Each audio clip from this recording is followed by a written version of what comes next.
Assalamualaikum warahmatullahi wabarakatuh.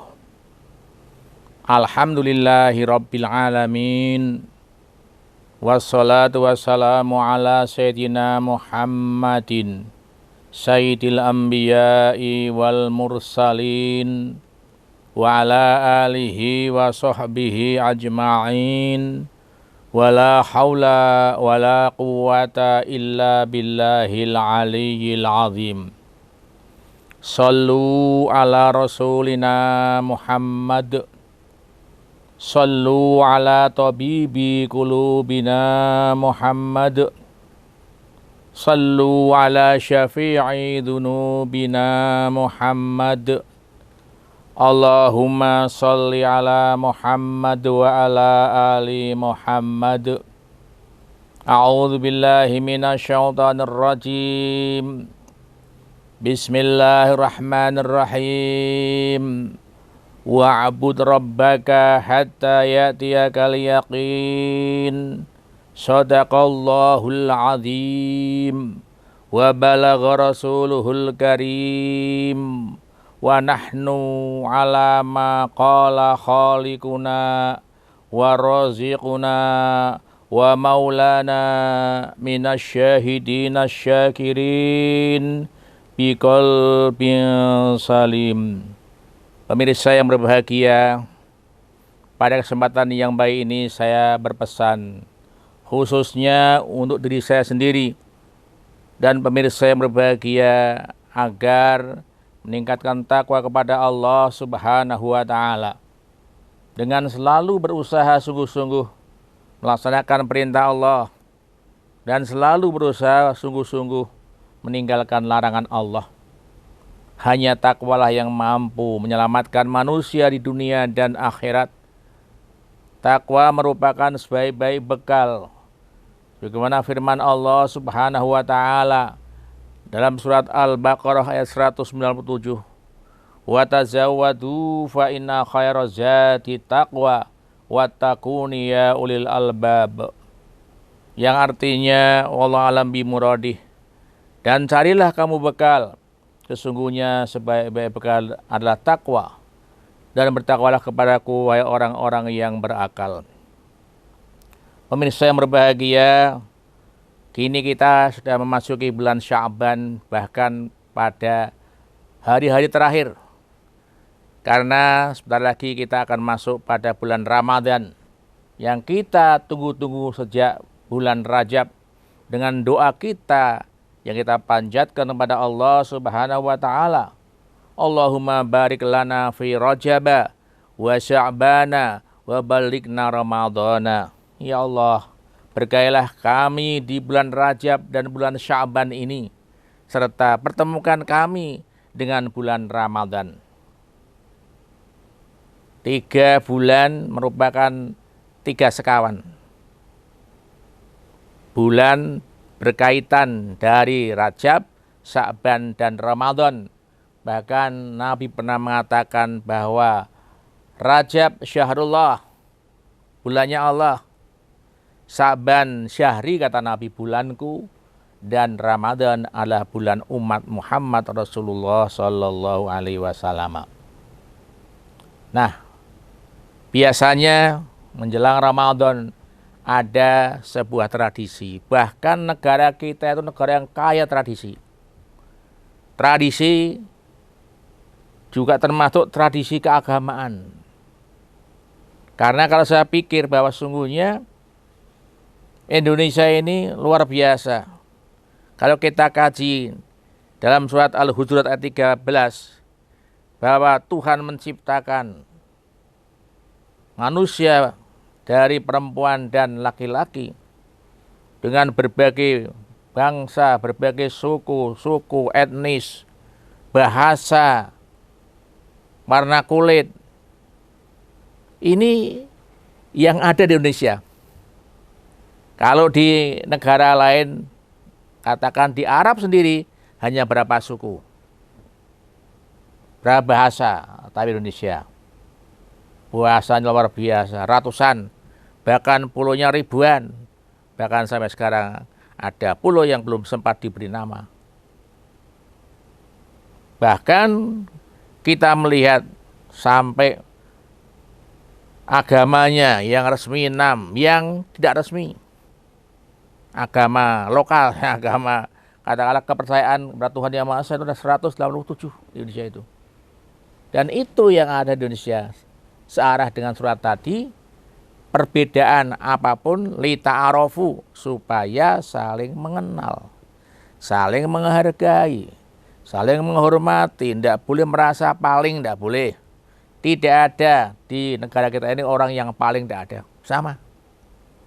Nah, ini sebuah keniscayaan. Perbedaan adalah kehendak Allah. Bahkan Allah pernah mengatakan, kalau Tuhanmu mau, semua orang la amana man fil ardi, pasti semua beriman. Satu jenis, tidak beragam tapi seragam. Allah bertanya, apa anta tugerunas hatai mu'minin, apa kamu kemudian memaksakan orang-orang untuk sama dengan kamu? Ini artinya bahwa kita harus menerima perbedaan. Tidak bisa menolak perbedaan, termasuk perbedaan tradisi. Nah, sebelum saya menyampaikan nanti tradisi, terutama nyadran ya, saya ingin membawakan satu kutipan dari Al-Mu'arrikh, sejarawan Islam, Ibnu Khaldun.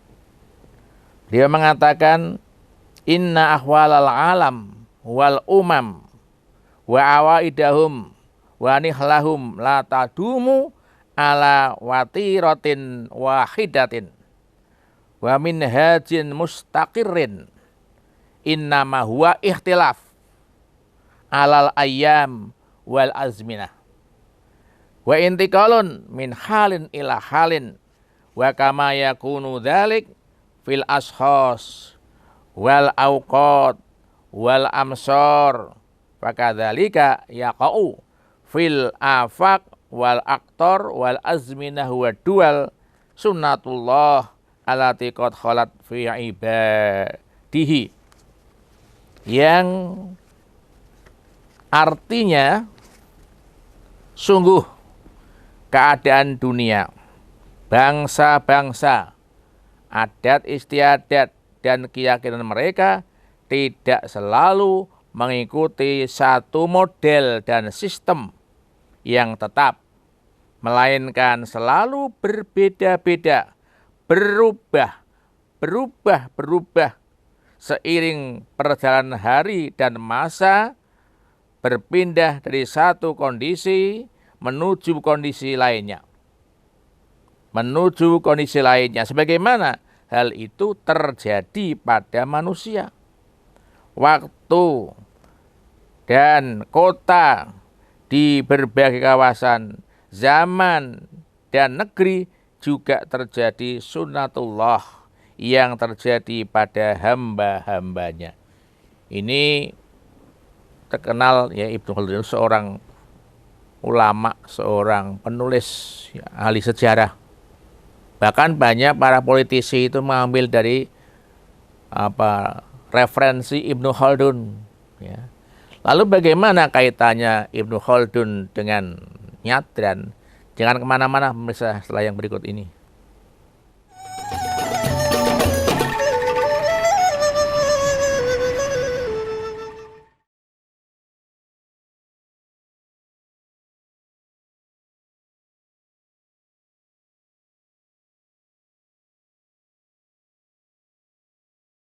Pemirsa yang berbahagia, dari ulasan Ibnu Khaldun kita memahami bahwa hidup ini selalu berubah, tidak akan stagnan.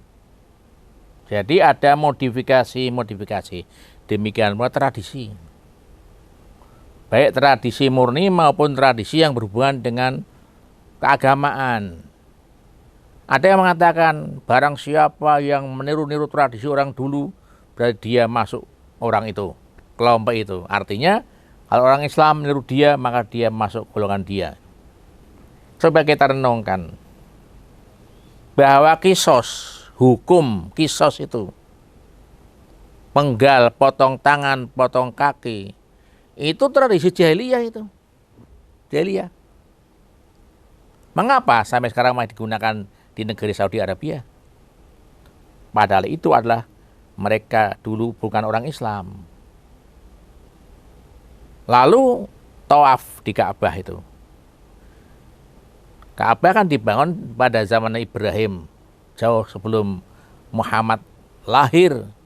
Bahkan pernah terjadi masa fatrah, masa kosong. Itu pada zaman jahiliyah juga orang jahiliyah ya mengadakan tawaf. Patung-patung mereka dipasang. Dan pernah ada tawaf dengan telanjang. Ngiteri Ka'bah itu.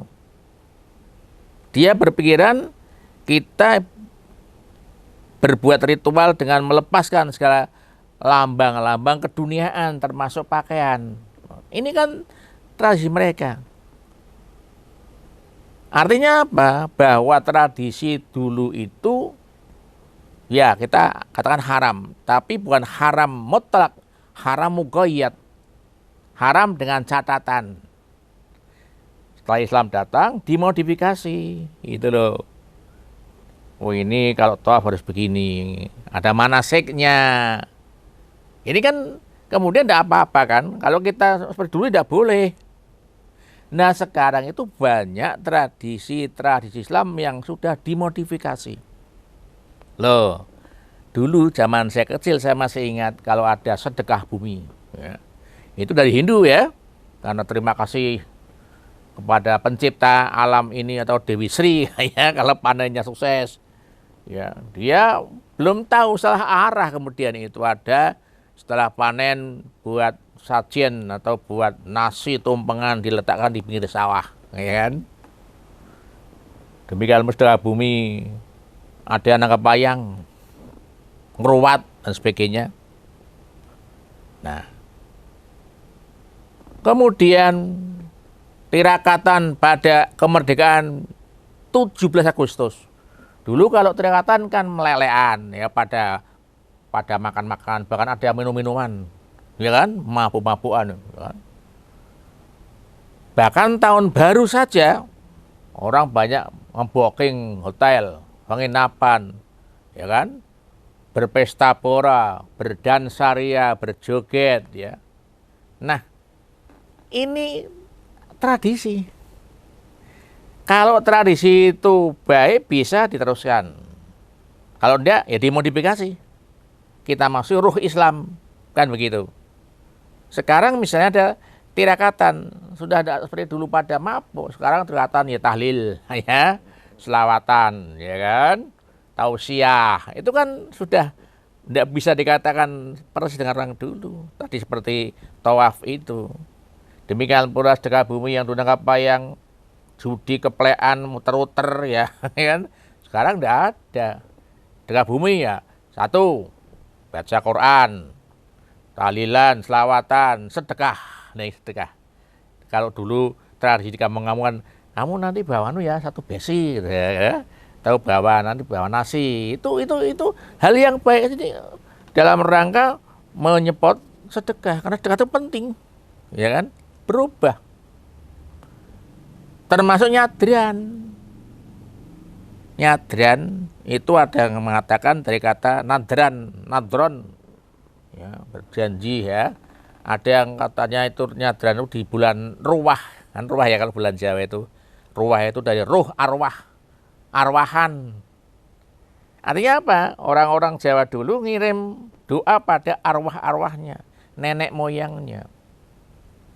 Karena begini, kita hidup ini tidak bisa berpisah. Di dunia maupun di alam lain, di alam barzah, alam arwah. Coba kita bayangkan, misalnya saya dibesarkan bapak ibu saya, disekolahkan, misalnya sampai sarjana, dikuliahkan, kemudian dipondokkan, dinikahkan, diberi modal barangkali kalau ada, dituntun sampai menjadi mandiri. Ketika orang tuanya, bapak ibunya meninggal dunia, ya kita kubur. Tapi apa harus kita lupakan? Ini catatan, ya kan? Kita tidak bisa melupakan itu. Dan kita yang hidup dengan yang mati itu masih ada hubungan, tidak bisa lolos. Ada hubungan. Ya. Kan ada anjuran dalam Al-Quran itu.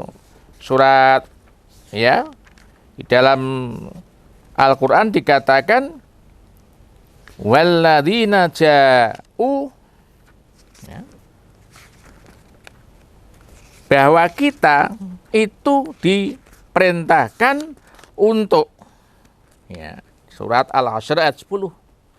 Walladzina ja'u min ba'dihim yaquluna rabbana ighfir lana wa li ikhwanina alladzina sabaquna bil iman wa la taj'al fi qulubina ghillan lil ladzina amanu rabbana innaka ra'ufur rahim. Ini jelas bahwa orang-orang setelah min ba'dihim, artinya orang setelah sahabat Ansar dan sahabat Muhajirin itu memintakan ampun. Rabbana ighfir lana untuk siapa? Wali ikhwan ladzina sabaquna bil iman, saudara kita, bapak kita, ibu kita, kakek kita, nenek kita, adik, ya, paman kita, bibi kita, alladzina sabaquna, yang sudah meninggal dunia. Kita diperintah untuk memintakan ampun, untuk mendoakan mereka. Kalau bahasa Pekalongan mentahlilkan gitu loh. Isinya kan doa, doa pengampunan itu kita kirim. Dan mereka itu membutuhkan doa kita. Ya, buktinya apa? Jangan kemana-mana pemirsa setelah yang berikut ini.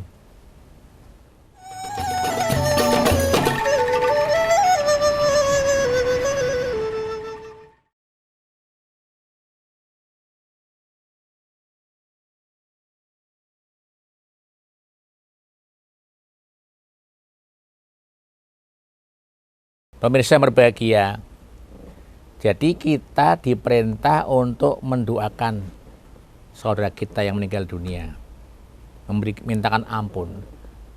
Dan mereka yang di alam sana itu ada komunikasi. Buktinya apa? Kita kan disuruh berdoa ketika melewati kubur kan? Assalamualaikum ya daro, ya daro mukminin, wahai salam sejahtera untuk penghuni kubur-kubur. Itu mereka menjawab. Roh dikembalikan oleh Allah Ta'ala, dia menjawab salam kita. Dan ketika temannya yang akrab, yang dicintainya, mungkin anaknya, mungkin suami atau istrinya, datang ke makam itu senang, gembira. Loh, ini ada komunikasi, hanya beda alam. Itu ada dasarnya, ada hadisnya. Dan mereka tahu, orang-orang tahu siapa yang datang ke kubur. Disinilah. Jadi banyak bagi orang mengatakan begini, ziarah kubur itu dulu dilarang, sekarang boleh. Tapi tidak boleh menentukan hari-harinya begitu. Saya menyayangkan. Karena yang bicara begini tidak pernah ziarah kubur. Memang kita tidak pernah menentukan ziarah hari apa, tidak pernah.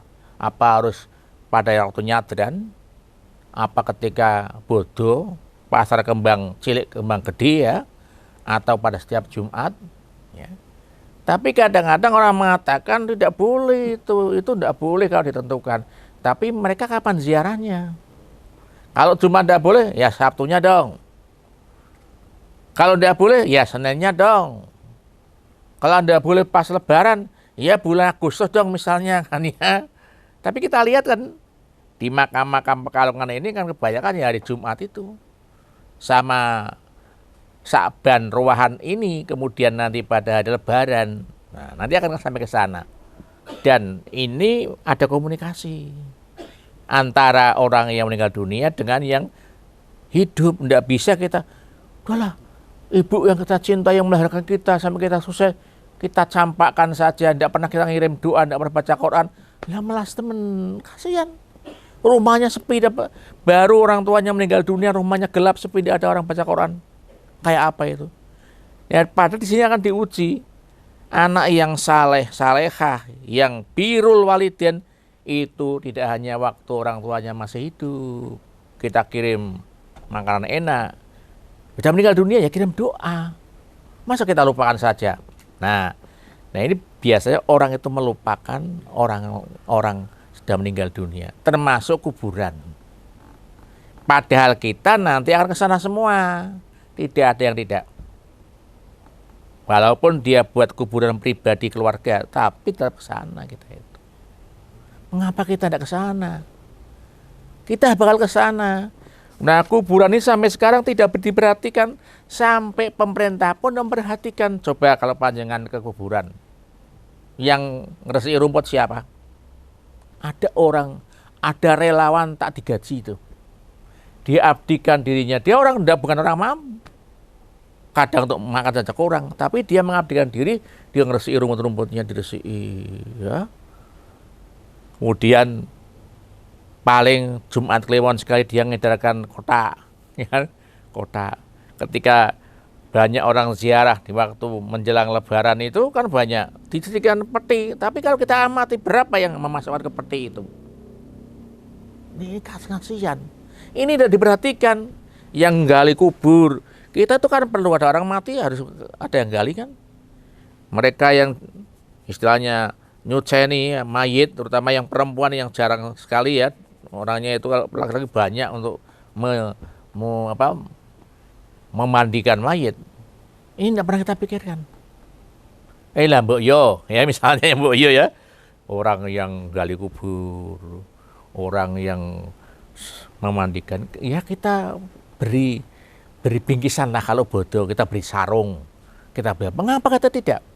Kita kepada dukun bayi yang ngopeni anak kita aja kan kita fitrahnya ke sana kan ya, diberi bingkisan. Mengapa tidak? Ini orang melupakan.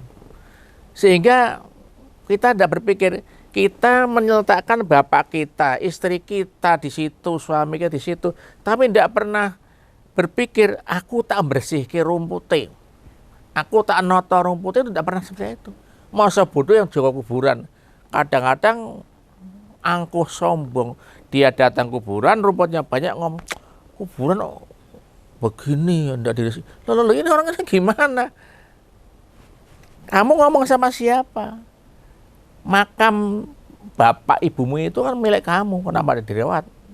Karena tidak pernah ditilik, hilang. Ya kan, ditengeri kan ya, ditenger, lama-lama kan tidak pernah ditilik, bodoh, tidak pernah ke kubur, kemudian nyadran tidak pernah nilai kuburannya, ya kan, tidak tahu kalau nisannya, tengernya, tengoknya itu sudah putus, hilang, kelabakan di mana bapak ini? Nah di sana di kubur itu kan tidak ada perluasan kuburan, tidak ada kan? Dari zaman saya kecil sampai sekarang ya itu. Artinya apa? Bagi mereka yang tidak pernah ke kuburan, akhirnya kan hilang. Ya dituduh untuk nanam yang lain. Itu yang terjadi kuburan Islam. Kalau kuburan non-Muslim mungkin lain. Dia bayar pajak ya tiap tahun dan dia hilang masih utuh ya di sini. Nah ini. Nah kalau kita lihat sebetulnya apa yang terjadi sih di dalam nyadran itu? Ya sih memang menurut literatur yang ada dulu adalah kebiasaan orang-orang Hindu, ya kan? Tapi sekarang kita lihat faktanya sekarang mengacu pada pendapat Ibnu Khaldun tadi, bahwa kehidupan ini tetap akan berubah. Kalau kita datang nyadran ke pekuburan, apa yang dilakukan orang-orang itu? Satu, bebersih, besik kalau bahasa dulu besik. Ayo udah besik, ini mau puasa. Apalagi kuburan, kita kalau mau puasa aja karpetnya dicucikan, masjidnya kita bersihkan. Kalau zaman dulu kan kolah langgar ya, sing lumut itu kan, lumutnya banyak itu dibersihkan. Sekarang kan sudah banyak pakai kran, jadi tidak begitu jadi lumut ya, dibersihkan. Bahkan rumah kita kadang kita bersihkan karena apa? Ya menjelang puasa, menjelang Lebaran, ya kan? Itu sebetulnya. Kita lihat kebersihan ini, semua nyapu. Nah rumput itu sebaiknya jangan diputus, jangan dibersihkan. Mengapa? Jangan kemana-mana pemirsa setelah yang berikut ini.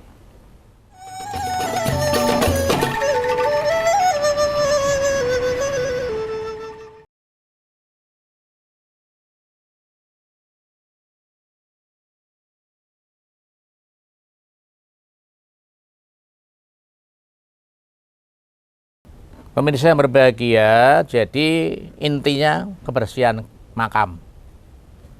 Nah, di dalam membersihkan makam ini ada anjuran jangan diresi blas. Rumputnya ada jangan. Tapi ya dipotong lah kalau ada rumputnya, ada bunga-bunga dipotong. Karena kalau kita mengacu pada Syekh Sayyid Abu Bakar Muhammad Syato Adimiyah di dalam kitabnya I'anah Thalibin mengatakan ya, wa yusannu aidan wad'ul jaridil ahdor al qabri. Kita itu disunahkan untuk menanam sesuatu yang seger-seger. Kan pernah Nabi Muhammad itu berjalan, berhenti tiba-tiba itu, terus berdoa. Sahabat tanya, kenapa Nabi? Ini ada 2 kubur, masih menangis. Kenapa? Satu itu waktu hidupnya sering adu domba, tumbak cucuan, namimah ya. Yang satu itu kalau bebersih, istinja, cewek ndak bersih, masih malu najis, ini kena itu. Nah, langsung Nabi Muhammad mau tes daun kurma diletakkan di situ. Untuk apa? Daun-daun yang seger itu, ini bisa beristighfar, bertasbih mintakan ampun pada ahli kubur. Ya. Dikiaskan ya di Indonesia ya ora kurma apa kan bunga melati ya. Melati, bunga cempaka, ya bunga lainnya kita tabur. Itu ada maknanya. Maka kalau kita ke kuburan jangan membawa bunga kertas ya. Ya. Itu ada doa bunga kertas ya. Nah, ini disunahkan meletakkan itu. Sampai mungkin ada rumput-rumput yang tumbuh, biasanya tumbuh sendiri. Jangan dibersihkan, jangan. Dipotongilah yang rapi. Karena rumput-rumput yang tumbuh di atas pusara ini, dia berdoa memintakan ampun pada kita, pada yang meninggal dunia itu. Nah, itu yang kita lihat dalam waktu nyadran. Ya, tidak ada kegiatan lain kecuali itu, bersih semuanya. Ya, dibedak-bedak, digosok-gosok, wah ini nisanya. Kita kan masa sih ya, kita kan rasa cinta kita pada bapak kita, ibu kita bersihkan nisanya, yang pakai batu ya, kita bersihkan. Kalau kita sikat perlu supaya bersih, paling setahun pisan ya, kebersihan. Nah, setelah kebersihan biasanya mungkin sore harinya atau habis asar berdoa bersama itu. Haul bersama. Mendoakan semua keluarga yang sudah meninggal di kubur ini. Bareng-bareng itu. Tahlilan, baca dalail, baca sholawat. Sholawat itu luar biasa, itu sholawat itu. 1 sholawat dibalas 10 pahala. Kita kalikan saja. Nah, ini kan perbuatan baik. Jelas baik. Ya. Situ kemudian diberi tausiah. Tausiah kan baik, barang baik itu. Ya. Kita mencari priai atau mau balik untuk menyampaikan sebagai pengingat. Di situ juga di kubur kita lihat nisan berjejeran. Kita bisa merenung, aku bakal seperti itu. Setelah itu terus mau kemana? Itu kita bisa merenung betul. Itu manfaatnya ziarah kubur. Kita datang itu tidak hanya sekedar datang, tapi sambil merenungkan yang ada di hadapan kita adalah ya, batu-batu atau kayu-kayu yang berjejer. Yang besok aku akan ke situ. Ini kan bagus. Setelah rampung semuanya, ada yang bahas sedekah. Karena kita, masa sih kita itu kan orang yang tidak kejeman ya. Ya kita bawa minuman lah ya, minuman. Bukan kemudian kita pesta, itu tidak. Kadang-kadang kata pesta ya. Kita minum situ, kalau perlu ya udahlah. Karena ini ada yang mau sedekah 1 besi 4 orang misalnya, tidak apa-apa. Itu tradisinya nyadran yang kita lihat di Pekalongan. Tidak ada yang lain. Jadi salah benar kalau mengatakan itu tidak boleh, itu tradisi Hindu itu. Ya, barang siapa ikut tradisi itu, ya dia termasuk dia. Jangan begitu dong. Ibnu Khaldun mengatakan tadi itu, kita hidup tidak akan sama, berubah terus. Nah, kita berusaha tradisi-tradisi yang belum Islam ya kita Islamkan. Sudah banyak. Iya kan? Ulang tahunnya dari mana itu? Ada lilinnya, ada apa itu keplok-keploknya. Itu kan Kristen Katolik kan. Tapi faktanya banyak orang Muslim, bahkan keluarga santri itu kemudian ikut-ikutan seperti itu, iya kan? Ya kita Islamkan kan, ya dipatehai kan, dipatehai ya, dipatehai kemudian diberikan tausiah umur itu, kita itu kan senang selamat panjang umur ya, padahal kan kurang umur ya kan ya. Kita kalau senang panjang umur terus gitu, pahamnya kan panjang tambah dari 10 dari 11. Tapi kita tidak merenungkan itu dikurangi. Jatahnya 60 tahun, sudah 50 tahun tambah 1. Itu dikurangi dari angka yang atas, kurangi. Nah, itu kenyataannya sekarang banyak Bunya ini saya lihat dari video ya, Bunya ini ulang tahun Pak Kiai ini. Saya itu juga berpikir ya, loh, lah ini kan tradisinya siapa? Nah kalau semua tradisi dikembalikan pada awalnya itu haram, ya kita lihat dulu mutlak apa muqayyad, itu loh ya. Nah kita Islamkan, saya mengatakan tradisi yang tidak Islam, Islamkan saja, ya kan berubah.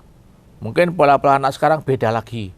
Pada zaman digital seperti ini, kita tidak bisa diam, akan terus berubah. Asalkan perubahannya baik, tidak apa-apa. Bahkan kita sudah punya kaidah fikih al-adah muhakamah itu. Adat bisa jadi hukum sepanjang tidak menerjang syariat. Gitu. Oleh karena itu mari di dalam nyadran ini kalau ada perbedaan ya sudah kita terima. Yang tidak setuju ya sudah, tidak usah mengelek-ngelek, meremehkan. Yang setuju ya sudah. Jadi Indonesia itu kan Bhinneka Tunggal Ika, ya, menghormati, toleransi. Yang senang nyadran ya monggo, yang tidak senang ya monggo. Tidak usah mengambil sikap itu salah, tidak perlu karena ini satu fakta dan kenyataan. Demikian sekelumit sedekah pitutur, segala khilaf dan salah saya beristighfar kepada Allah. Astagfirullahaladzim. Kepada pemirsa yang berbahagia, saya menyampaikan alaikum minkum. Mohon maaf, mudah-mudahan bermanfaat walaupun setipis kelamat.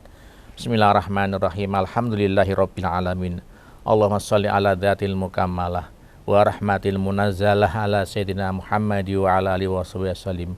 Allahumma shalli alaihi dal bahai wal jalali bukrata wa asila. Allahumma kama khasastana bi kitabikal karim wa hadaitana ila siratikal mustaqim aslih bihi minna jami'a ma fasada wa tahhir bihi minna ma dhahara watan. Allahumma asrah bil Qur'an azim sudurana wa yasir bihi umurana wa adim bihi usurana wa hasin bi akhlaqana wa wasibi arzaqana wa nawir bihi kuburana. Allahumma inna nas'aluka salamah wal afiyah wal barakah wan najah wasihah wal istiqamah was sa'ada wa syahada wa sa'ah wal mu'afatat daimah fid din wa dunya wal akhirah. Rabbana atina fid dunya hasanah wa fil akhirati hasanah wa qina adzabannar. Subhana rabbika rabbil izzati amma yasifun wa salamun alal mursalin walhamdulillahi rabbil alamin. Alaikum minkum. Assalamualaikum warahmatullahi wabarakatuh.